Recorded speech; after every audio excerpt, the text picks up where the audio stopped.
You're going out like this is a T20, needing 7, 8, 9 and over. Another big shot. Okay, it's a great shot. And it's gone all the way for 6. Not the approach we would have expected. And Ilsa says, pipe down up there in the commentary box. I'll bat as I please, and I'll smash it out of the ground all the way for a maximum.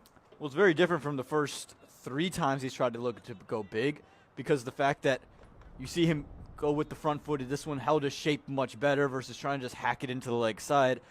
I still don't understand the approach. Again, you know Brad Curry is able to get more treats of the same nature. Yeah, stories like that tend to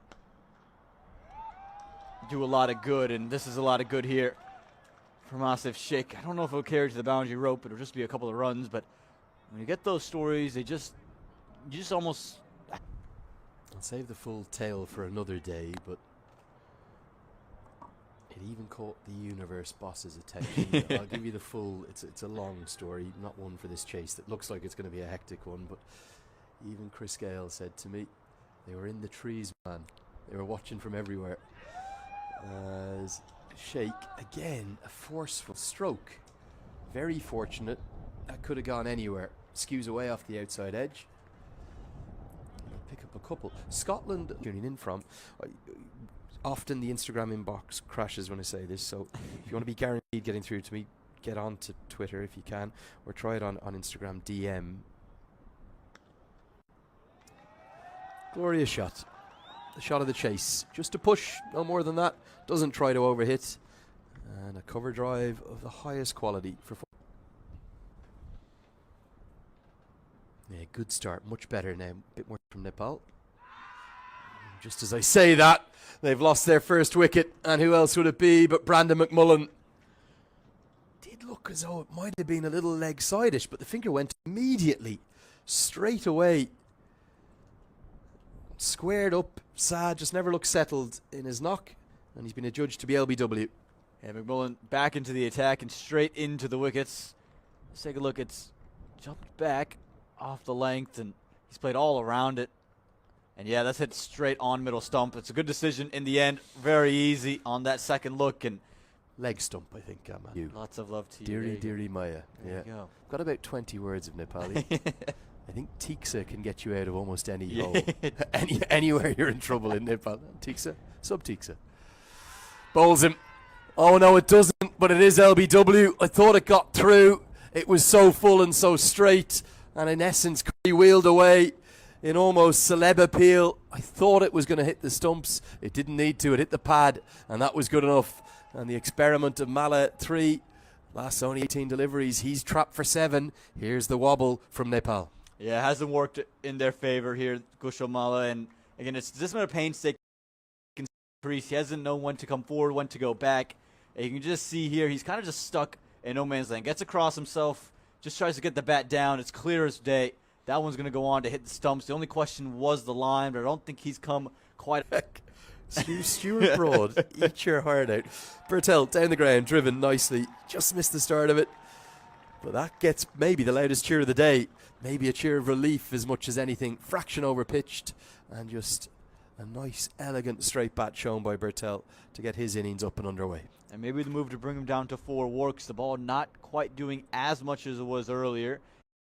Or two here, all of a sudden there could be a important. Sheikh looks very solid at the other end. And Scotland, as you'd expect them to, fighting hard and probing away. Another nice straight drive. It's the second one of his innings. This is like the Bertel we saw at number 3 in the T20 series. He's got to double figures already. Cricket, although they'll have a chance to correct that in their home conditions or local conditions. It'll be held in Muscat. Bowls him. He's chopped on. Asif Sheikh cannot believe it because he's done all the hard work. Challenged on the inside edge by one that didn't really turn. The wind is the factor there. Nepal just having a bit of a wobble, and maybe a few shapes from the Dallas Mavericks game last night. A dribble from Watt and a 3-pointer as he celebrates the wicket in, well, unique style. Unique style indeed. It felt a lot like Kyrie Irving from yesterday, and this one is a very good delivery. He's drift quite well, and again, just look, it just doesn't turn. It almost just straightens up a bit, but he's just played all over. Their best cricket's been played earlier in the year, and they've almost just tapered off really since the World Cup leading into that point. And from that moment, they haven't been playing at their very, very best. And so they really need to turn things around in a huge way to get back up to the top. Edged and gone. It's McMullen again, and it's the big one. It's Rohit Powdell, who's just kind of poked at one outside the off stump. Come on, says Mark Watt, because he knows that's the big one that Scotland desperately wanted. And now there's a wobble. Now there's a real twist. Now there's a turn. Scotland fighting ever so hard. And this is just, well, it's a bit of a tame dismissal. He hasn't done much wrong. Yes, he's poked outside the off stump, but it's pretty decent delivery. It's swinging away after the angle. I think they are because, again, the wickets that are fallen and Nepal's history with this.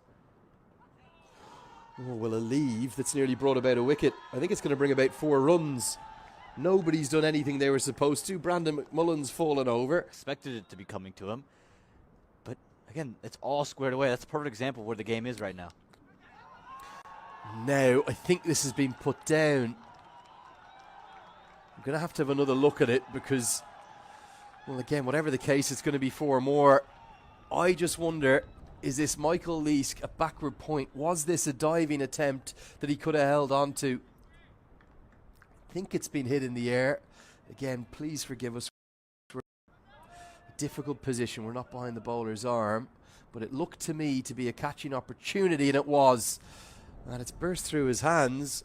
And such was the power that it was hit with, it runs away for 4 more. Yeah, again, it's a tough opportunity. He's got to go way upstairs to get this, but he's got a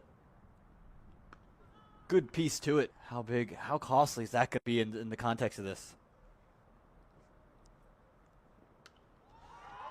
Now a much more authoritative cut shot. Arif Sheikh, he's known as the Iceman for a reason. He's the man for a crisis. And he doesn't really seem to feel pressure, does he? Loves ODI cricket. Gets right on top of the bounce here. Hammers this away for 4. Yeah, this time well more in control. Got to the pitch of the ball, and this is what that drop is. Understanding between both sides of when we're ready, when is it too late to say, oh no, I don't want to face this delivery. Driven flowingly again. Arif Sheikh is playing a little gem of a knock. Again, really reeling after that dismissal of Rohit Powdell. Caught it first slip, and now you can see again when Sheikh walks in, he's just stabilized alongside Bertel. Oh, now this is close, and this is gone. He's been playing around that front pad, Kushal Bertel, and I don't think he can have any arguments here. He was a great pal of mine a few years back, tweeted about not having any. This one's cut away for 4. Not in control. Mark Watt thought he had a chance, thought it might have gone to slip. Watt likes a battle, in fairness. I think it's more him raging against the wind as much as anything. Helped around the corner. Good batting. That's going to be 4. Arif Sheikh is playing a gem of a knock. And if Nepal do win this game, The ball, this is where you go to. oh, that's the shot of the day from either side. Driven somewhat on the up. Bongo's taking Gulshan Jha to get ready. You saw him. He had just planted his left foot on leg stump. You can see it right here. He's not ready. This is should be signaled as a dead ball, and it's not. Now, this for me is gone right. What the umpire has to do is hold his right arm out. It's simple, the law. If the umpire has already called and signalled dead ball, that cannot be revoked. That is final, which we never saw Vijay Mallela do. Now, an attempted slog sweep down the ground may well have gone all the way. I think he's looking to hit this towards the leg side rather than over the off. I might be wrong, but it's a rather audacious stroke all the way for 6. Yeah, I think that last over probably didn't help Mark Watt's claim against Gulshan Jha. I think it's very intentional. I think he was trying to get straight there, Lenny. It looked like the way he opened the face of the bat was looking to play to the offside. You're a generous soul, my man. You really are, because... big shot. Jazz a fine talent, isn't he? Look at the power he hits the ball with. This goes a long, long way for 6. Nepal, they're on the brink. They can start to believe now. Yeah, just we talked about the base of Gulshanjai. He's got great hands, but the key for me is just how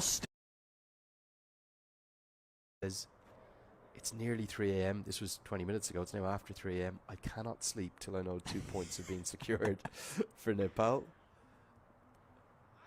This is tickled away for 4. Well, what a lovely way. Stand finish on March 16th. His 50 was the critical one there. It's just 2 to win. And it is, if it gets to the rope, which it will, it's going to be 50 for Arif Sheikh. Fittingly, he wins the winning runs. McMullen is the first to congratulate him. It's a 7th one-day international 50. And maybe, apart from that innings against the UAE, none have been as critical in his 55 matches thus far. Nepal, they've ended that 200-plus day streak with